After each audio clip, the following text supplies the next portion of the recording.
you very much to my dear daughter, Aaliyah, and thank you for having me also. I'm very appreciative. I enjoy these types of activities because it helps when I first started and how I got started. And it's a different route, but still, I've learned so much over the years that what I've learned, I can apply to you and share. Anything that helps you, I think it's a good way of giving back. And to start, I'd like to do a little bit of an icebreaker. An icebreaker, in my case, I'll do a quick introduction, I'll state my degree, and that dreaded question that I didn't write down here is, what do you want to do? Those adults always ask me, what do you want to do with your life? So for me, my name again is Marvin Corea. I have a bachelor's in computer and information science, so I am a software development software integration engineer. And as far as what do I want to do in my life, partly I'm doing it now, but I'm also interested in doing, for example, professional speaking on a regular basis, and my ideal would be to be an investor on the beach, relaxing, just investing in apartment buildings and that sort of thing. Yeah. That would be the ideal. So I'm not there yet, but I enjoy this activity as well. And to start, we'll go ahead and start with Aaliyah here. I know your name, but for All right. everybody else. I'm Marvin Corea. My degree is still, I'm working towards my degree. I'm gonna get my associates by the end of this semester, so I'm gonna be transferring to UCF. It was business management, but now I'm like, oh my gosh, I really want to do psychiatry now because I really like to study the minds of serial killers. Mm-hmm. And then what I want to do, I have so much things I want to do. There's just so much stuff to do in so little time. I love baking, and I want to own a vegan bakery in the future. I also want a PhD, and I want to be in school for a very long time. I know it's weird, but I just love, being stressed and studying. Yeah. I don't know why, but I'm attracted to that. But that's what I want to do. All right, thank you.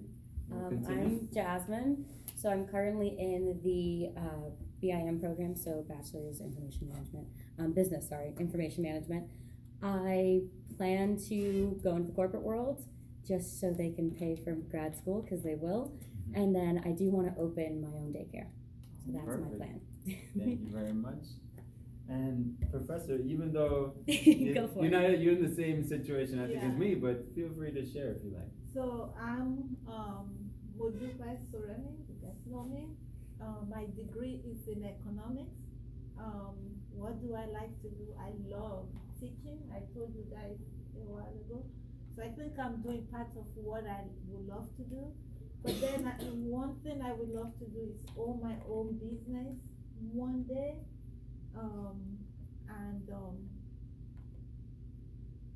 That's it.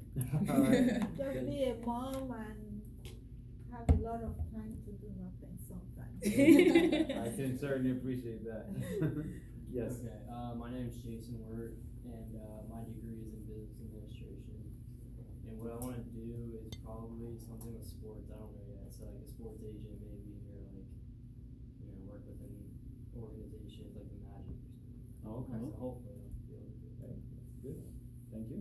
My name is Kyler, and my degree is going to be in business, but I'm not quite sure what I want to do yet. I wanted to get into real estate as an agent because of my whole family's in real estate. Oh, perfect. And then if that didn't work out for 2 or 3 or 4 years, however long it would take me, I was just going to try to sell insurance. All both good industries right there. My Yes. name's Grace. I'm not really, I wanted to do economics, but the class isn't going too well. It's a hard class. I just want to do something with business, but I want to work for an airport, something with the controls of the, I don't know. Air traffic? Yeah, just the Okay. business part of that. I think That's that'd be a cool interesting. job. Yeah. And if you like to travel, might Yeah, I like be to close travel. to an airport, right? Yeah. Yes. My name is Josh. I'm an accounting major right now. I'd like to go into accounting, but eventually I want to open up my own business. Okay, great. What type of business? Being honest, dispensary, medical Oh. dispensary. Hey, Wow. that's Cool. an up and coming industry. Holy crap. Nice. Yes.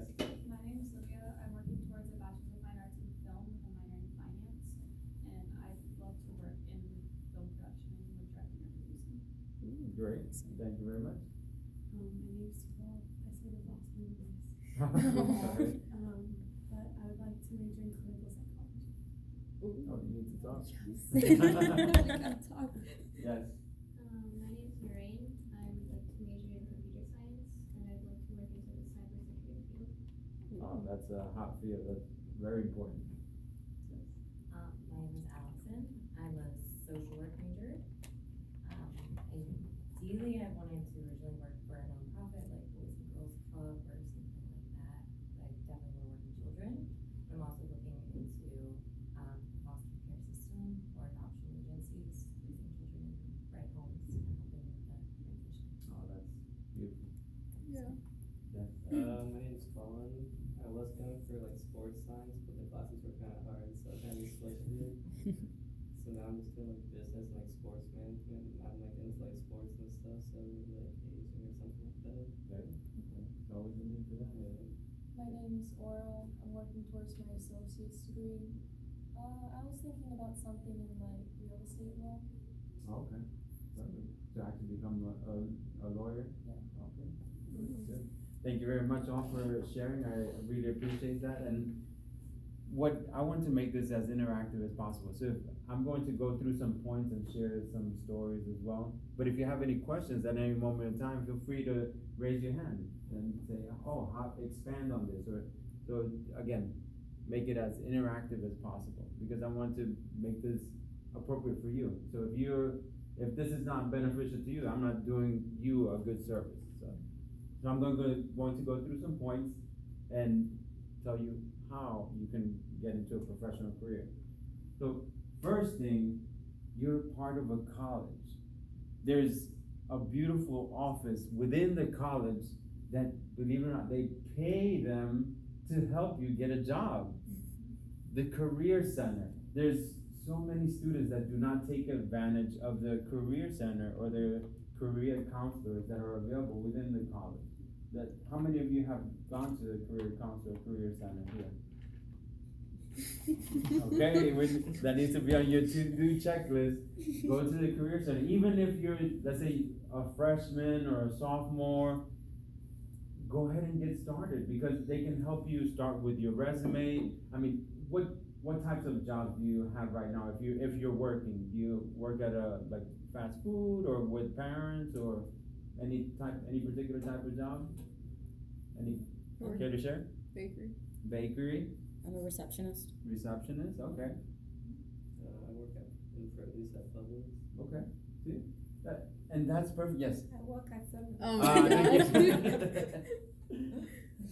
Yes. So even if your first job, and that's perfectly fine. You're trying to make money, earn, contribute to your household if you still live at home, or if you're independent, then definitely you have a lot of bills to pay. But they can help you even when you're starting out with your resume, improving, having that resume proofread. That's an important thing as well because you can read it and you say, oh, it looks perfectly, but you give it to someone else that doesn't know you exactly, and then they can say, okay, that section needs to be improved upon. How do employers look at my resume? So you have to pay attention to that, and a career counselor will help you. So take advantage of the career counselor and the career center that's here. And if you go on to another bigger university, let's say you're doing UCF Connect, then even more so, UCF has many resources there to help you along the way and they handle job fairs. I used to work for a large consulting company, and we went to job fairs at UCF and at Seminole to participate in those, see what activities, sign up for their email newsletter where they're always publicizing things that are going on. So that's an important thing, Career Center. Another thing is networking.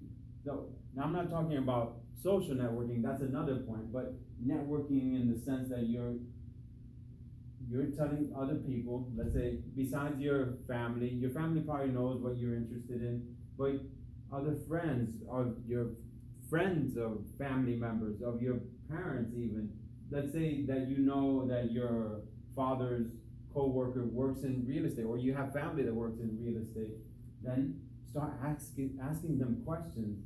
Say, oh, I'm interested in doing this activity. I want to be a real estate agent. How did you get started?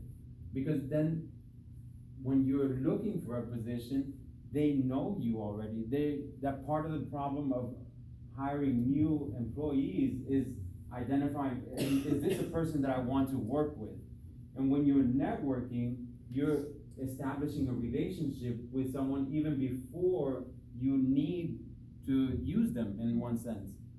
But you're giving something back because you want to contribute to them and you want to present yourself in the best light to them, because you want to hire, or potentially they might say, oh, I remember Colin was looking for a position in sports. So now he knows, and you get contacted because you told someone else that you were interested in that activity. So that's the importance of actual networking. I know for some of us it's more difficult because we're on our computers or on our devices a lot, and we don't necessarily talk in person often, but it's a useful skill to practice. And I'll get to a couple of other points how you can practice that. So networking, definitely useful. And your professors as well. Your professors often get contacted by former students that are business owners, and they'll say, oh, who's your best accounting student? Or who's your best economic student?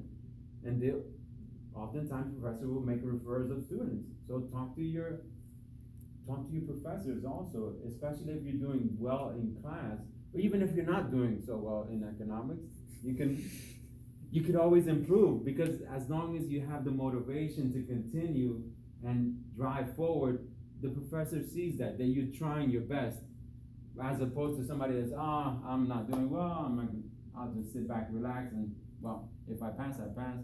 Then I know as an individual that teaches as well, if I see someone like that, I'm less motivated, less inclined to help them. Whereas if someone, even though they're failing, but they're pushing hard, they're trying, and they're asking me questions, I'm more motivated to help them because they're really trying. They're just having a difficult time through a particular section. So that's important.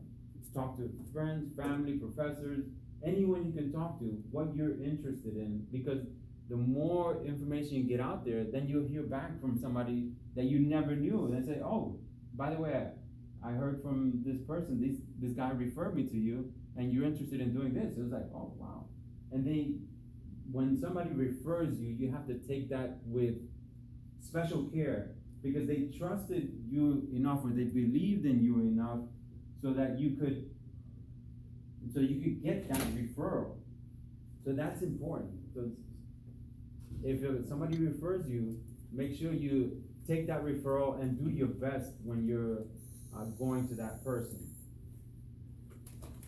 Another one, the third point, create a LinkedIn profile. How many of you have LinkedIn already? Ooh, not half. We need to get you guys on LinkedIn. LinkedIn is really the premier business networking place. A lot of recruiters are on LinkedIn, and they're looking to see, even if you're just starting out, you can just say you're a student and you're studying this and you're looking for an internship in that, then that's something you can write on your LinkedIn profile. And because one of the first things that pops up when you're searching for anybody's name is going to be LinkedIn or Facebook. So I'll get to Facebook in a few. Or your Twitter or your Instagram. But LinkedIn is very important to create that presence online for your business side. Now, and there's ways that you can improve that. For example, you make sure you have a picture. Not a party picture where you take a selfie and you got a drink in your hand. Not those, but not those pictures. But take a professional picture. The one that, just a collared shirt, or for ladies a nice blouse, something that you want to have as an attractive picture for others to see, and they see, okay, yeah, this person looks okay. This person does not look crazy.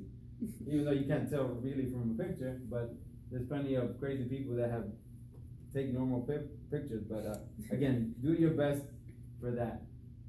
Take a picture, fill out as much of the information in the LinkedIn profile as possible.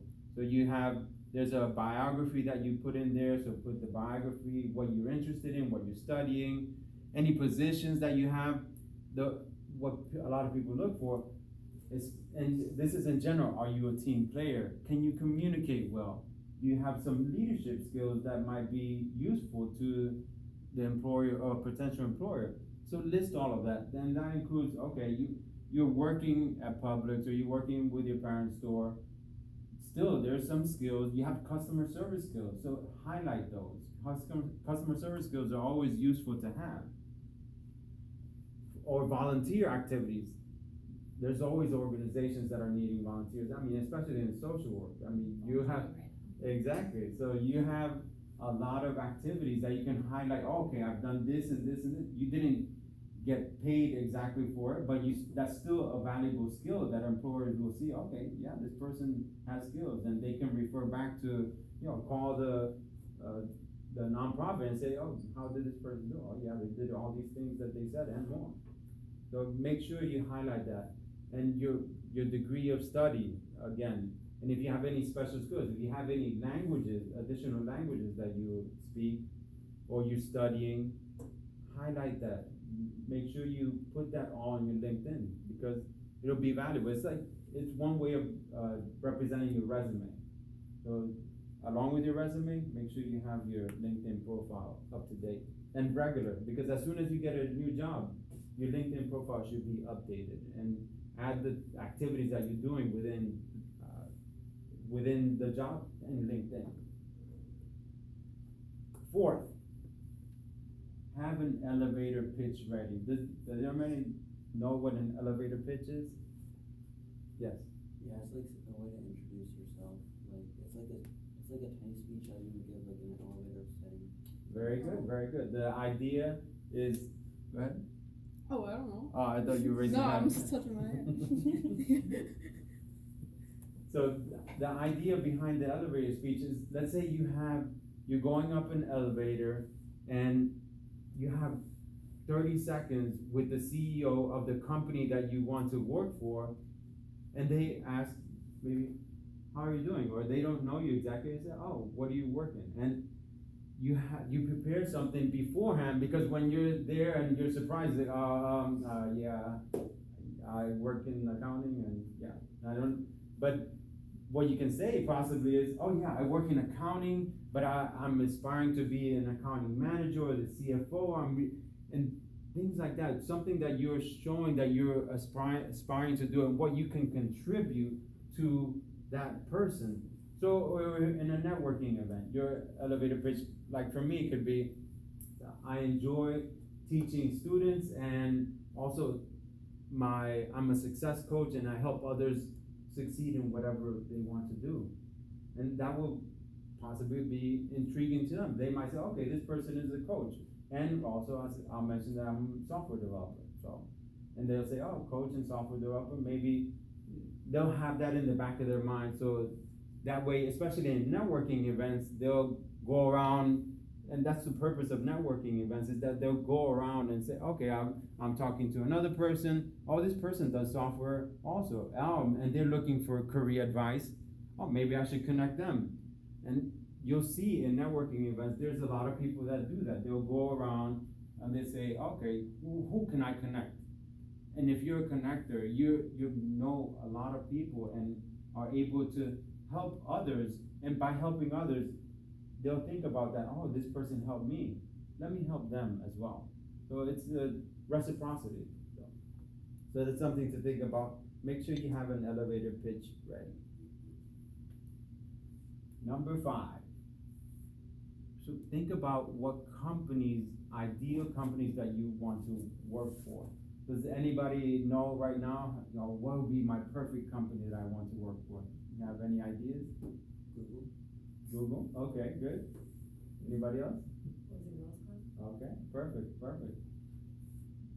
So that's a couple of good examples. So for the rest of you, if you don't have any ideas, start researching that. Take time to see, okay, do I want to work at Long and Foster, or Berkshire Hathaway, or some other organization? Let's say if you're in accounting, do you want to work for Deloitte or Capgemini or one of those big accounting firms? List that. So in the case of, let's say, Google, then what are you interested in? What do you want to do? Looking at from information technology and cybersecurity. Okay, perfect. So you guys need to talk. She's interested in cybersecurity too.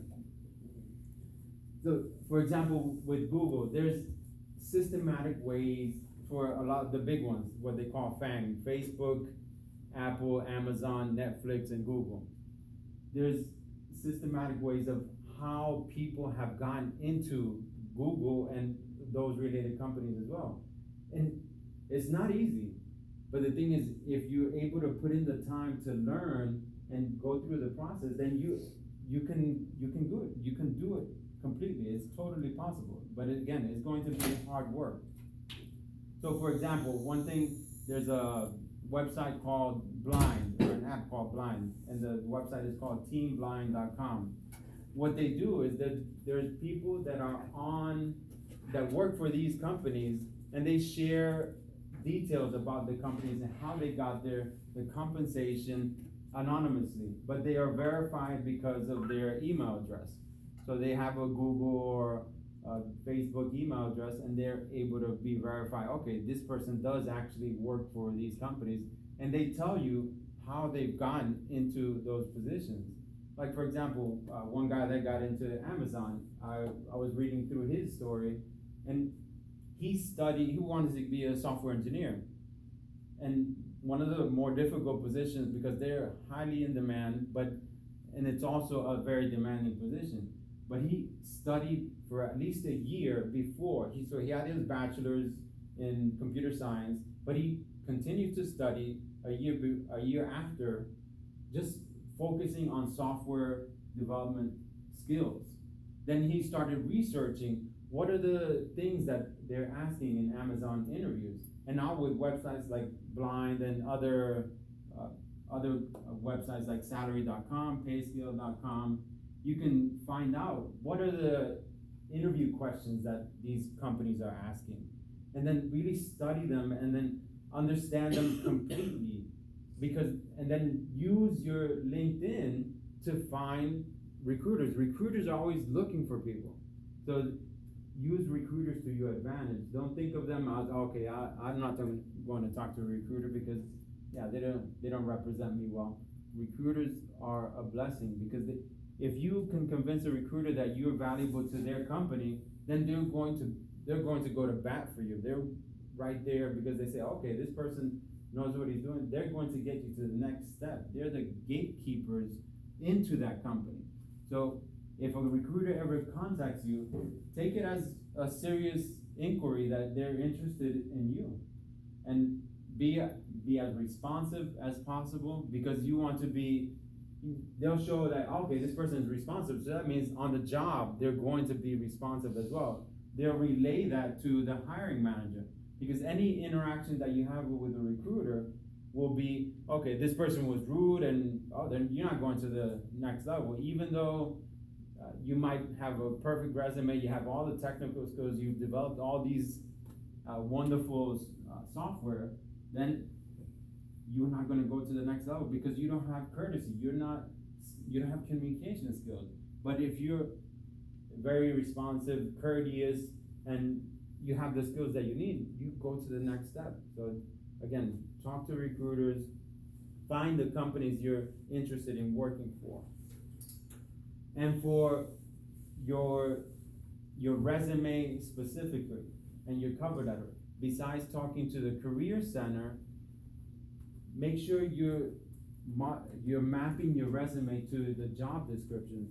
So for example, LinkedIn has tons of job postings. Also monster.com, dice.com, depending on the types of jobs that you're looking for, they all have job postings. And as much as possible, especially if you want to get somewhere like Facebook and all these big companies, target your resume to the job description.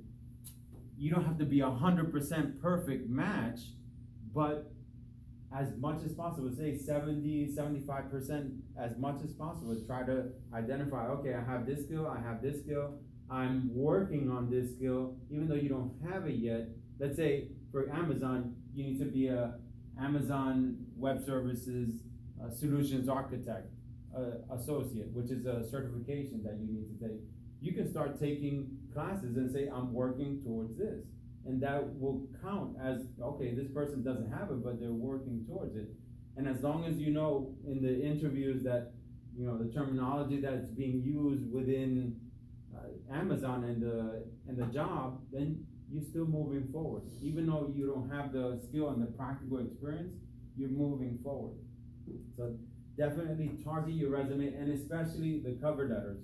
The cover letters often are overlooked because they're optional. It's like, oh, I don't need a cover letter. But if it's an important enough job for you, that one of those positions that you're really interested in, then you create a custom cover letter that matches that position.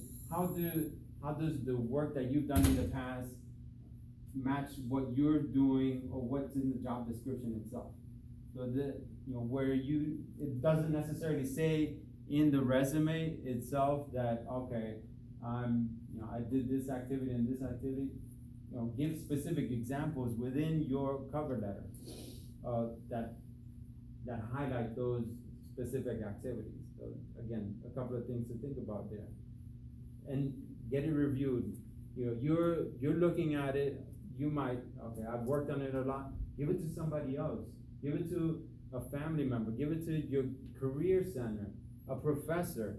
There's so many people that can review it and they can say, okay, these things are good. I would change this, and get suggestions. And just because it's a suggestion doesn't mean that you have to change it, but at least you have a different perspective on on how you can improve the resume and the cover letter.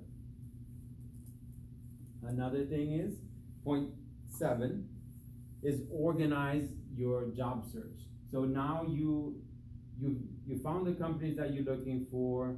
You created your cover letter, your resume and cover letter.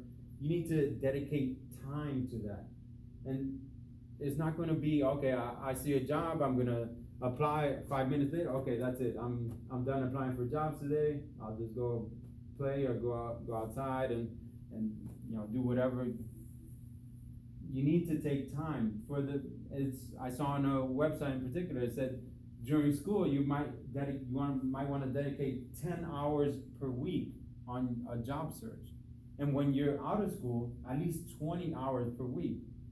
And you're doing focused job search. You found your companies, you're talking to recruiters at those companies that you're interested in. So like, for example, one strategy could be, I see the company, I see that they have a job opening. For example, within LinkedIn, you could often see what recruiter has posted that job. So you can go into LinkedIn and see, okay, I'm going to contact that recruiter, I'm going to apply, and then contact that recruiter and ask them, ask him for information, ask them for an informational interview. Often, a lot of companies will do that because they want to know how you are just as a person, and they see that you're inquisitive, you're a student or you just graduated, and you want to find out more about them.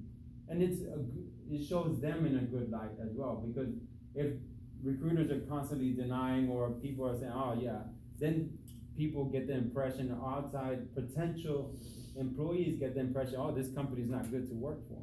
And right now, especially, it's a competitive job market, especially for highly skilled people. If you have a highly skilled software developer and you have a company that's coming out there and trying to recruit you, there's at least 5 different recruiters that are trying to recruit that person. If a recruiter is rude or obnoxious and constantly bothering the person, then that software developer or that highly skilled person is going to ignore them. So they want to be, it's a two-way street. They want to be courteous, and you be courteous as well. So make sure you're dedicating the time to what you really want. Because if you're spending 5 to 10 minutes, every couple of days, is that is that the professional career that you want? It doesn't seem like it, but if you're spending at least an hour a day or a couple of hours a day really focused on your job search, you're going to get what you want. So that's definitely something to think about. Next, lining up an internship. And again, the Career Center and the previous points that I mentioned are going to be helpful. The Career Center gets a list of internships that they're always looking for people. And you'll find out about internships when you're out there and networking. They'll tell you, oh, this internship is about to come up with my company. Are you interested in? Because you talk to them, they know you, and they'll recommend you because they know you already. I have an example of someone that I know that now works in Amazon. I used to go to a professional networking organization, the Seminole Tech Council, and his name is Lee, and I think he was probably in his early 20s, just in his junior year of getting his computer science degree. And he was out there at this Seminole Tech Council where it's a bunch of business owners and just professionals. And he was probably one of only a few students there, maybe one or two students. But he was out there and talking to people, especially the people that were in technology, because that's the area that he wanted to be in. For example, and he invited me to lunch one day, just to talk and find out more about the industry. And he ended up getting an internship first with one of the companies an owner of one of the companies that goes to the Tech Council. So he got an internship there. Then he got another internship with another company that was part of the Tech Council. And he ended up getting a job with Amazon because of his internships and because of his networking skills. And of course, Amazon is going to select people with good software development skills, but because of his networking skills, he was able to line up 2 internships because he was out there and interested in talking to people and seeing how he can help while they help him as well. And he had a good strategy. I imagine he dedicated at least 10 to 15 to 20 hours per week focusing on, hey, this is my goal. I'm going to Amazon and this is how I'm going to get it. Did step by step, methodically, and he got what he wanted. So, and when you go to these professional organizations like the Seminole Tech Council, you're one of the few ones that are students there, and there's a lot of professionals there that are willing to help students because there's so few students that go to these events. So that's why it's important. Take advantage of that and see, because people are interested in helping, especially when they go to networking events. That's part of the networking thing. You help me, I help you, and we help each other. Everybody grows together. So that's important. Try to be methodical on that. Have a strategy. This is how I'm going to do, and this is how I'm going to get there. And that leads me to the join a professional group. Like I mentioned, here in Seminole County, there's Seminole Tech Council. Depending on the type of work that you want to do, there's real estate organizations as well that they have networking events. Every industry has an association. There's accounting professionals, they have networking events, business management, or just small business as well. Go to these events, learn from people. People are when they go to these events, they're interested in talking to anyone that wants to talk to them, really, and find out more, extract information, see how they got started, especially there's many that are interested in small businesses. How did you get started in the small business? Try to avoid the traps that they fell into and learn from them. And who knows, maybe you can start working with them, learn from them, and then you can start off your own business. There's a lot of opportunities out there. Even if you don't think of it as, I'm gonna steal business from them. There's tons of customers for anything. Like Aaliyah, she's interested in baking. She wants to own her own bakery, and she's working for a bakery right now. And one of the things I tell her is that talk to her from the business side as well, because you know baking, but you need to know the business side of the baking. Same thing for any other business. You need to understand how that business runs, because you have the technical skills to do that activity, but running a business is a whole different animal. You have to know everything from accounting to management to finance, so many different areas that you need to learn. But it's demanding but fulfilling. That's the thing. Another professional group I highly recommend, especially for getting comfortable speaking to others, is, and Aliyah knows because she's a member, I've forced her and now she goes voluntarily, is Toastmasters. Has anyone heard of Toastmasters before? No. Okay, well, now you're hearing about it. Toastmasters is an organization where you can practice public speaking and leadership skills in a safe environment. And there's Toastmasters all over the world. For example, there's Toastmasters that we just went to this morning that meets at Denny's in Altamonte Springs, just down the street from here. And what we do is we practice public speaking, we practice improvisation, or not improvisation, but impromptu speaking as well. Those topics where, okay, like interview questions, they'll say, oh, you know, tell me about yourself and that sort of thing. But the thing is to get you comfortable in uncomfortable situations. Okay, this person is asking me something that I'm not used to being asked, but you have to be comfortable in your own shoes, and the way you do that is through practice. And the benefit of Toastmasters is that you get feedback as well. What can you improve upon? We saw that you did this. We saw that you a lot of verbal crutches that we try to practice as well, try to avoid, because as you become a professional, then you don't sound as professional as if you have all those verbal crutches. And it's something that we all work on. I know I still have my verbal crutches that I need to work on, but at least you're more knowledgeable and recognize that as well. So Toastmasters, you can visit us, visit our club Thursday mornings at 7:30, or go to other ones. They meet all over on any day of the week, in the morning, afternoon, evening. So just toastmasters.org. Yes. There's actually one on campus, Sanford. Oh, Sanford Right. Lake. Right. They meet Mondays nights at the UP building, I believe. Yep. And I've been to that one as well, when they met on Tuesdays at noon. So they used to meet there on Tuesdays at noon. So definitely Toastmasters if you want to practice your public speaking and communication skills. And really everyone can benefit from that, because think about how when you're interviewing, that's the key one. You have to be comfortable. You're very nervous and you're not able to express yourself because you're so nervous. So it's important. Rotary Club, that's another one that it can be useful, where you're doing networking with small businesses. So just a few different professional groups that you can belong to.